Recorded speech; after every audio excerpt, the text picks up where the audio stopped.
السلام عليكم ورحمة الله وبركاته. كل أحبائي كل متابعين أهلا بيكم وفرحة جديدة وعقد قران نجل الفنان الجميل علي الحجار، وفرحة عارمة وسعادة كبيرة يعيشها الفنان علي الحجار. إذ يحتفل نجله الكبير أحمد بعقد قرانه في أجواء عائلية مع وجود بعض الأصدقاء المقربين من العائلتين داخل أحد الأماكن على النيل. وقبل ما نكمل الخبر الجميل بتاعنا وعقد قران أحمد علي الحجار، يلا بينا اللي ما اشتركش معانا في القناة ينورنا باشتراكه معانا واللايك والشير والكومنت الجميل منكم. كلكم أحبابي بحبكم جميعا. الفنان علي الحجار وزوجته هدى طلعت تألقا خلال عقد قران نجلهما أحمد بأزياء مبهجة غير تقليدية، إذا ارتدت أم العريس فستانا صيفيا طويلا بالألوان المبهجة ونقوش مختلفة تتناسب مع طبيعة المكان النيلي الذي أقيم خلاله الحفل. ونسقت معه حذاء أنيق باللون الفضي مع الاعتماد على ترك شعرها مندثلا ومكياج يتناسب مع إطلالتها التي ظهرت بها، بجانب الإكسسوارات التي ارتدتها. كما ارتدى الفنان علي الحجار بدلة بيضاء.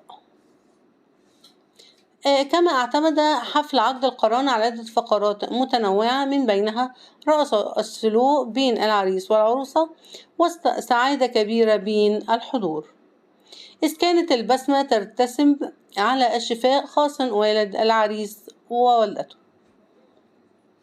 الحضور العائلي والمبهج كان أكثر ما لفت الأنظار في عقد قران أحمد علي الحجار، بخلاف الشبه الكبير الذي يجمع بينهما مما جعل الجمهور يشيدون بهما ويتحدثون عنهما وعن ترابطهما، حيث شارك الفنان الصور عبر حسابه على مواقع تبادل صور فيديوهات انستجرام من بينهما ربنا يخليكم لبعض، حلوين قوي مع بعض، ألف ألف مليون مبروك لحضرتك والأسرة الكريمة والأحمد وعروسته.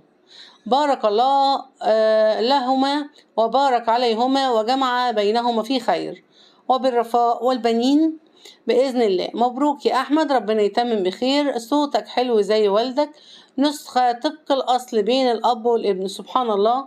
ربنا يتمم بخير وعقبال ما تكون جد يا رب يتمم لهم على خير يا رب ويسعدهم، ومليون مليون مبروك لنجمنا الجميل علي الحجار لعقد قران أحمد. وعن بعض المعلومات عن الفنان الصغير أحمد علي الحجار، ولد أحمد 1990، هو مطرب وملحن وموزع موسيقي، تخرج من المعهد العالي للموسيقى العربية والتحق بجامعة بروكلي للموسيقى المعاصرة بالولايات المتحدة الأمريكية لدراسة التوزيع الموسيقي والإنتاج الفني. وخلال رحلته بالولايات المتحدة حصل نجل الفنان علي الحجار على فرصة الغناء بجانب نجوم عالميين. ونال أحمد علي الحجار أيضا فرصة لغناء أحد أغنياته الخاصة في قاعة سيمفونيا العريقة بمدينة بوسطن بمصاحبة أوركسترا بوسطن. دي كان الخبر والفيديو بتاع النهاردة عن عقد قران أحمد علي الحجار وسط الأهل والأصدقاء، وفرحة عارمة من كل الأحبة.